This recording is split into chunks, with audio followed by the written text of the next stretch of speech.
সুপ্রিয় দর্শক, আজ আমাদের মাঝে উপস্থিত রয়েছেন মডেল, অভিনেত্রী ও ফ্যাশন কোরিওগ্রাফার সুলতানা চৌধুরী। শুভ সকাল, কেমন আছেন? শুভ সকাল, ভালো আছি। আপনি কেমন আছেন? আমি বেশ ভালো আছি, ধন্যবাদ আপনাকে।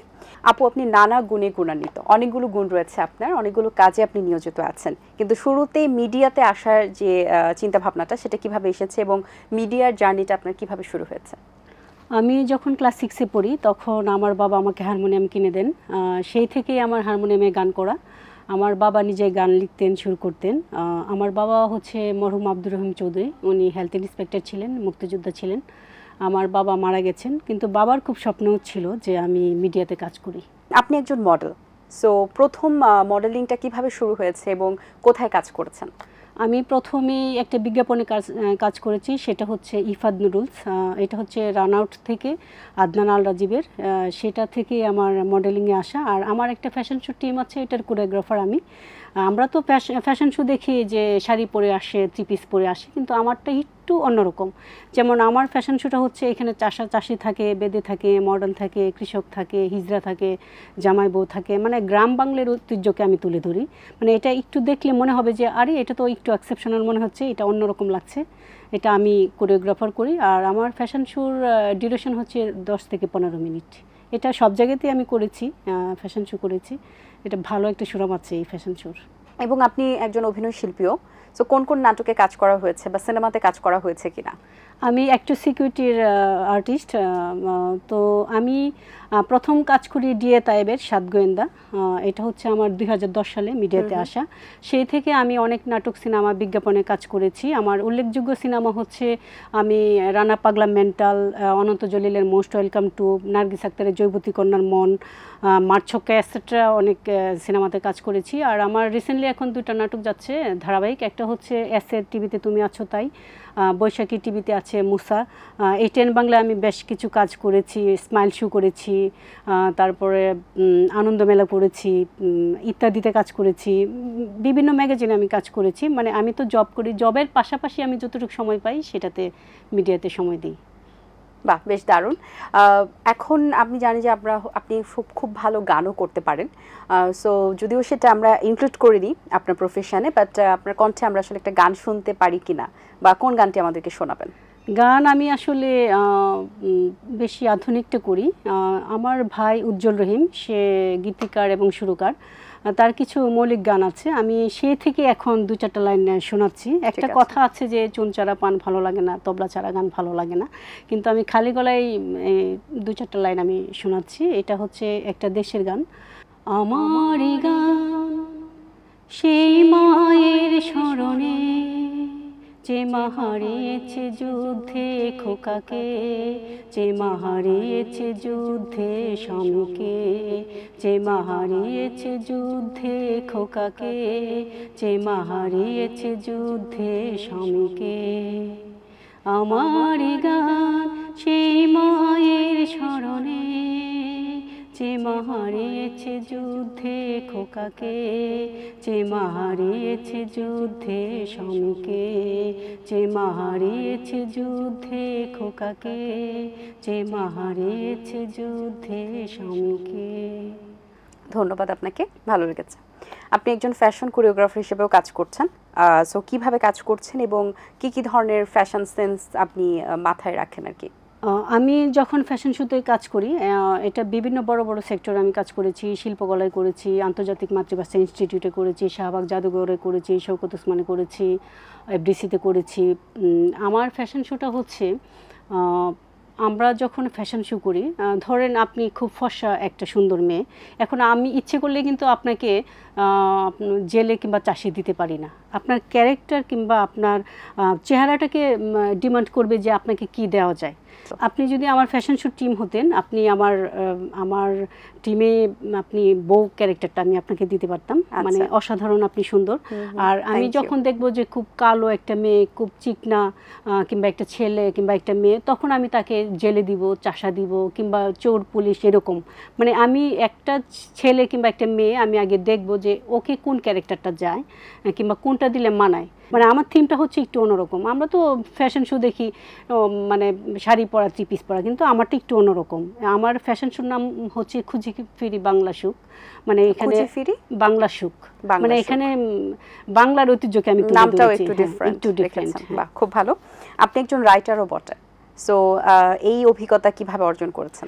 আমি নামাজ পড়ছিলাম, তো নামাজের মধ্যে হুট করে আমার একটা স্টোরি মাথায় আসলো। পরে ভাবলাম এটা তো আমি নাট্যরূপ দিতে পারি। এটার নাম হচ্ছে সুলতানার স্বপ্ন। এটা ব্ল্যাক কাট মিডিয়া থেকে বের হয়েছিল। এটা রাইটার ডিরেক্টর আমি।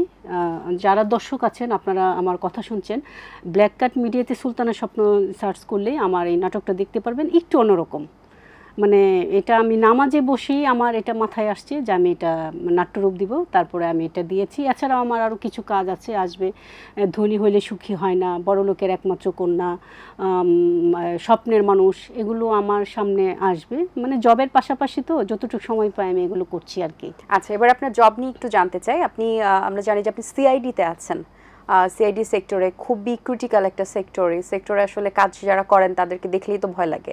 এবং তা এই সেক্টরে কাজ করে এতগুলো কাজের সাথে মেনটেন করছেন, এবং আপনি ডিরেক্টর, আপনি ফ্যাশন কোরিওগ্রাফার, কিভাবে ব্যালেন্স করছেন এবং আপনার সেখানে পোস্ট কি এবং কতদিন ধরে আছেন এখানে?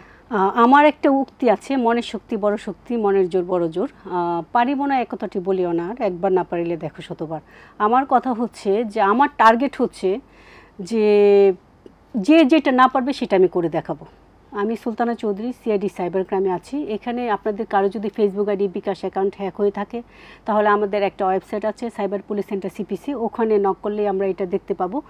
প্রতিদিন মানে এত সংখ্যক আমাদের এখানে মেসেজ আসে, এবং আমরা যতটুকু পারি মানুষকে আমরা সহযোগিতা করছি, এবং যখন যেভাবে পারি আমরা হেল্প করছি।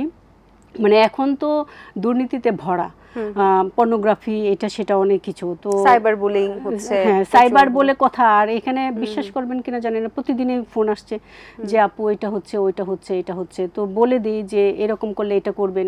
আগে প্রথমে থানায় জিডি করতে হবে। জিডি করার পরে আমাদের একটা ওয়েবসাইট যা আছে, সাইবার পুলিশ সেন্টার সিপিসি, ওখানে এটা জিডির কপিটা দিতে হবে, আর আপনার যে বক্তব্যটা আছে সেটা ওখানে লিখতে হবে।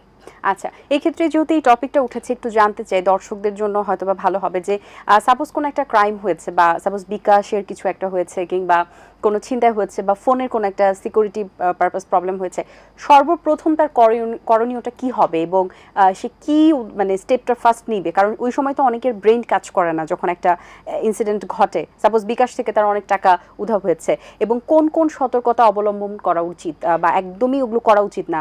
পিনের ক্ষেত্রে আমরা জানি যে পিন নাম্বার যেন শেয়ার না করা হয়, কিন্তু এখন পিন ছাড়াও নাকি বিকাশের টাকা মানুষ হ্যাক করে নিয়ে যাচ্ছে। সো এই ব্যাপারগুলো কিভাবে আসলে সাধারণ জনগণ একটু সতর্ক থাকতে পারে, একটু উপদেশ দেওয়ার জন্য। খুব ভালো কথা বলছেন। ইদানিং শোনা যাচ্ছে যে প্রথমে একটা ফোন আসবে, আননোন থেকে একটা ফোন আসবে। ফোন থেকে বলবে যে আমরা অমুক কোম্পানি থেকে ফোন করছি, আপনার নামে তো কিছু টাকা আসছে, তো আগে আপনি আমাদেরকে ধরেন আপনার নামে 1 লক্ষ টাকা আসছে, আপনি আগে 25,000 টাকা বিকাশ করেন, এই নাম্বারে বিকাশ করেন। অনেকে বোকা, এটা বুঝে না, তারা 25,000 টাকা বিকাশ করে দিচ্ছে। তখন আবার এমনও হতে পারে যে 1 লাখ টাকার কথা বলছে, আর আপনার তো আরও কিছু টাকা আসবে, আরও কিছু দেন, এইভাবে ধরেন 1 লক্ষ 2 লক্ষ টাকা এইভাবে করে নিয়ে যাচ্ছে। পরে যখন হুট করে আসলো যে কি ব্যাপার, আমি টাকা দিচ্ছি, আমি তো টাকা পাচ্ছি না, তখন কিন্তু মানে তার জ্ঞানটা আসে যে এটা তো করণীয় কি। তখন এটা আসলে আপনার নাম্বারে ফোন আসছে, আননোন নাম্বার থেকে একটা ফোন আসছে। তখন হয়তো বলতে পারে যে আপু আপনার টাকা আসছে, আপনার নাম্বারে একটা মেসেজ যাবে, আপনি হ্যাঁ সেটাই বলি। এরপর প্রসিজারটা কি, মানে এরপরে থানাতে যেতে হবে, এটা যখন জিডি করতে হবে, এরকম প্রথমে একটা জিডি করতে হবে। জিডি করার পরে আপনার মানে আপনার এই পর্যন্ত যা যা ঘটেছে এটা থানায় জিডিতে উল্লেখ করতে হবে। থানায় আগে জিডিতে উল্লেখ করতে হবে। উল্লেখ করার পরে আমাদের যে cyber police centre CPC, Bangladesh police CID Dhaka, এটার আমাদের একটা ওয়েবসাইট আছে, ওখানে আপনার ডিটেলস লিখতে হবে। লেখার পরে যে আপনি যে জিডি করেছেন, এই জিডির কপিটাও সাথে ছবি তুলে পাঠাতে হবে। তখন আমাদের অফিস থেকে আপনাকে ইনফর্ম করবে যে আপু আপনার সম্পর্কে আরও জানতে চাই, আপনি একটু অফিসে আসেন। তখন আপনি অফিসে যাবেন, তখন ডিটেলস বলে আসবেন, তখন আমাদের অফিসাররা এটা হ্যান্ড ওভার করবে। আচ্ছা, বেশ ভালো। আমরা খুব সিরিয়াস টপিক নিয়ে আলোচনা করছিলাম। এবার আপনি একজন ডিরেক্টর, যেটা বলছিলাম তখন, ডিরেক্টর হিসেবে এই জার্নিটা কবে থেকে স্টার্ট হয়েছে এবং কি কি ডিরেকশন আপনার ডিরেকশনে কি কি কাজ হয়েছে? আপু, ডিরেকশন বলতে আমি শর্ট ফিল্মের কাজ করেছি, কিছু শর্ট ফিল্মের কাজ করেছি। আমি সুলতানার স্বপ্ন দিয়েছি, আরও কিছু কাজ এখন পেন্ডিং আছে। যারা দর্শক আছেন এটা আমি বলবো না, এটা সামনে আসবে। আমার কিছু কাজ এডিটিং প্যানেলে আছে। এর মধ্যে আমি 2টা মুভিতে কাজ করেছি সোলো হিরোইন হিসাবে, একটা হচ্ছে পুত্রদন আর একটা হচ্ছে রাজমণি। এগুলো এডিটিং প্যানেলে আছে, এখনও আসেনি। এইগুলো আসলে যারা দর্শক আছেন আপনারা দেখতে পারবেন। আর আমি ডিরেকশন দিচ্ছি, মানে ছোটো ছোটো শর্ট ফিল্মগুলো ডিরেকশন দিচ্ছি। আমার কিছু লেখা আছে। আমি জবের পাশাপাশি যতটুকু সময় পাই আমি মিডিয়াতে কাজ করি, মাঝে মাঝে শুটিং করি, গান নাচ এগুলো নিয়ে থাকি। আর আমি আসলে ওইভাবে সময় দিতে পারছি না, আমি যে একটা স্টোরি লিখবো কিংবা ডিরেকশন দিব ওইভাবে ওই সময় দিতে পারছি না। তবে সামনে আমার ইচ্ছা আছে, আমি এগুলো আস্তে আস্তে কাজ করব। আচ্ছা, খুব ভালো। সেই সাথে তো আপনি একজন ডান্সার, উপস্থাপিকা, অনেক প্রফেশনে আছেন। আসলে আপনার সম্পর্কে আমাদের আরও জানার আগ্রহ ছিল, কিন্তু আসলে সময়ের স্বল্পতার কারণে আমাদের এখন ফিরে যেতে হবে বাড়ি। সো অসংখ্য ধন্যবাদ আপনাকে, খুবই ভালো লেগেছে আপনার সাথে কথা বলে। অনেক শুভকামনা রইল আপনার জন্য, ভালো থাকবেন সবসময়। আপনি তো অনেক প্রফেশন নিযুক্ত আছেন, তারপর সিআইডিতে আছেন। এত কিছু মেনটেন করে আসলে নিজেকে বা পরিবারকে কি আসলে সময় দেওয়ার সময় হয় কিনা আপনার? আসলে পরিবারে আমার ওইভাবে সময় দেওয়া হয় না, তবে আমি খুব লাকি যে আমার হাজব্যান্ড হচ্ছে মাহবুব কবির, কবি, লেখক এবং গবেষক। সে এখন বিশ্ব সাহিত্য কেন্দ্রে আছে, গবেষণায় আছে। আর আমার একমাত্র কন্যা রাজকন্যা, সে এশিয়া প্যাসিফিক ইংলিশ অনার্স পড়ছে, ব্রাহ্মী কবির। ওকে নিয়ে আমাদের অনেক স্বপ্ন, কিন্তু ওরা আমাকে অনেক উৎসাহ দেয়। ওইভাবে আমি সময় দিতে পারি না, কিন্তু পরিবার থেকে আমার কোনো বাধা নেই। বলে যে এত কিছু করার কি দরকার, তো আমি বলি এটা তো আমার ভালো লাগে, সেই জন্য আমাকে কখনো বাধা দিব না। আমি যখন নিজ থেকে থেমে যাব তখন আমি এমনিতেই ছেড়ে দিব। তো আমার পরিবার থেকে আমি খুবই প্রাউড ফিল করি যে আমি এই পরিবারে আমি আসছি। এবং ধন্যবাদ জানাচ্ছি মাহবুব কবিরকে এবং আমার একমাত্র কন্যা ব্রাহ্মী কবিরকে, যে ওরা আমাকে উৎসাহ সাপোর্ট দিয়েছে। সাপোর্ট দিয়েছে। অসংখ্য ধন্যবাদ আপনাকে, ভালো লেগেছে কথা বলে। অনেক শুভকামনা রইল আপনার জন্য, ভালো থাকবেন সবসময়। আপনাকে অনেক ধন্যবাদ, এবং ধন্যবাদ জানাচ্ছি এটিএন বাংলাকে আমাকে এত সুন্দর একটা প্রোগ্রামে ইনভাইট করার জন্য। দর্শক, আশা করছি আজকের আয়োজন ভালো লেগেছে। আজ এই পর্যন্তই, দেখা হবে আগামী পর্বে নতুন কারোর সঙ্গে। সেই পর্যন্ত ভালো থাকুন, সুস্থ থাকুন এবং এটিএন বাংলার সাথেই থাকুন। আল্লাহ হাফেজ। দিন আসে দিন যায়, সময়টা চলে যায়, তবু আছি এই বেশ ভালো। জীবনটা রঙময়, যেভাবেই হওয়া চাই, নয় কবু সাদা কালো। এই আশাতে স্বপ্ন ভাসে, সুখ হাসে চোখে মুখে, চায়ের চুমুকে।